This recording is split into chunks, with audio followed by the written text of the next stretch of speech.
राधे राधे। ओम नमो भगवते वासुदेवाय नमः। अर्जुन ने कहा, हे मधुसूदन, मैं आपके द्वारा बताए गए भाव वाले योग को नहीं समझ पाया, क्योंकि हमारा मन तो बहुत चंचल है। हे श्री कृष्ण, यह मन चंचल भी है और जिद्दी भी है। इसे मैं वश में करना वायु को वश में करने से भी कठिन समझता हूँ। भगवान श्री कृष्ण बोले, हे अर्जुन, निसंदेह यह मन बहुत चंचल है और बहुत कठिनाई से वश में होने वाला है, किंतु हे कुंती पुत्र, अभ्यास के द्वारा इसे वश में किया जा सकता है। मैं मानता हूँ, जिसका मन वश में नहीं है उसके लिए योग करना भी बहुत कठिन है, परंतु अपने मन को वश में करने के लिए प्रयत्नशील पुरुष को अवश्य योग प्राप्त हो जाता है। जो प्रयत्न करेगा उसको योग प्राप्त हो जाएगा। अर्जुन बोले, हे श्री कृष्ण, जिसकी योग में तो श्रद्धा है परंतु उसका मन वश में नहीं होता, तो ऐसी अवस्था में यदि योग से विचलित हो जाता है तो वह पुरुष योग सिद्धि को प्राप्त न करके किस गति में जाएगा। हे महाबाहु, क्या वह साधक ब्रह्म प्राप्ति के मार्ग से विचलित होकर छिन्न भिन्न मेघ की भांति दोनों कर्म और ज्ञान के मार्ग से भटक कर नष्ट हो जाता है? हे श्री कृष्ण, मेरे इस संदेह को पूर्ण रूप से निवारण करो, क्योंकि इस संदेह का निवारण करने वाला आपके सिवाय दूसरा कोई नहीं है।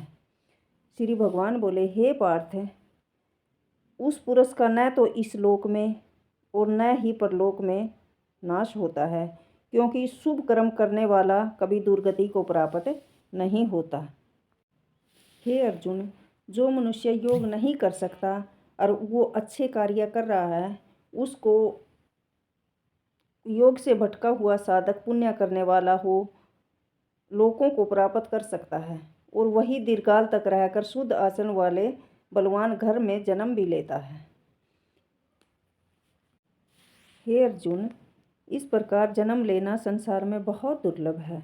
हे कुरुनंदन, वह पुरुष अपने इस नए जन्म में पूर्व जन्म के ज्ञान से संपन्न होकर पूर्ण सिद्धि के लिए उससे भी अधिक प्रयत्न करता है।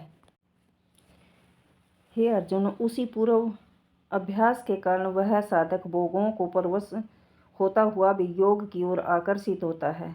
योग का यह जिज्ञासु वेदों का अनुसरण करने वालों में भी उत्तम माना जाता है, परंतु प्रयत्न पूर्वक अभ्यास करने वाला साधक सब पापों से शुद्ध होकर अनेक जन्मों के प्रभाव से पाप रहित होकर परम गति को प्राप्त कर लेता है।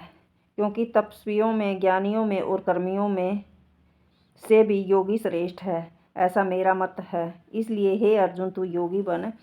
समस्त योगियों में जो श्रद्धावान भक्त मुझ में लीन होकर अपने मन से मेरा भजन करता है, वह सर्वश्रेष्ठ योगी है। श्री भगवान बोले, हे पार्थ, सुन, तू अपने मन को मुझ में योग के द्वारा अभ्यास करते हुए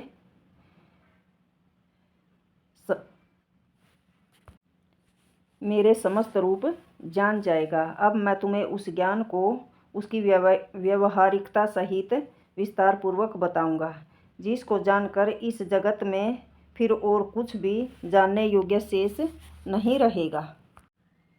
हे अर्जुन, हजारों मनुष्यों में कोई एक मनुष्य वास्तविक सिद्धि के लिए प्रयत्न करता है। उन प्रयत्न करने वाले सिद्ध पुरुषों में कोई एक ही पुरुष मुझे जानता है। पृथ्वी, जल, अग्नि, वायु और आकाश तथा मन, बुद्धि और अहंकार, ये 8 प्रकार से विभक्त मेरी प्रकृति है। हे महाभाव, इस जड़ युक्त प्रकृति से उत्तम मेरी जीव रूपी चेतन प्रकृति का ज्ञान, जिसके द्वारा यह जगत धारण किया जाता है। जड़ और चेतन, इन दोनों प्रकृतियों के संयोग से ही समस्त प्राणी उत्पन्न होते हैं।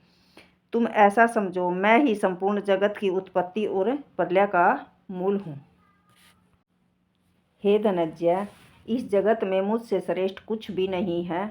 सब कुछ एक सूत्र में मणियों के समान मुझ में ही पिरोया हुआ है। हे कुंती पुत्र, जल में मैं रस हूँ, चंद्रमा और सूर्य में मैं प्रकाश हूँ, और संपूर्ण वेदों में मैं ओम ओमकार हूँ। आकाश में मैं शब्द हूँ, मनुष्यों में मैं पुरुषार्थ हूँ। मैं पृथ्वी में पवित्र सुगंध हूँ, अग्नि में तेज हूँ, सब प्राणियों में प्राण हूँ और तपस्वियों में तप हूँ। हे पार्थ, मुझे ही समस्त प्राणियों का सनातन बीज जान। मैं ही बुद्धिमानों की बुद्धि और तेजस्वियों का तेज हूँ। हे अर्जुन, मैं बलवानों का बलवान तथा राग से रहित पराक्रम हूँ। मैं सभी प्राणियों में धर्म के अनुकूल काम भी हूँ।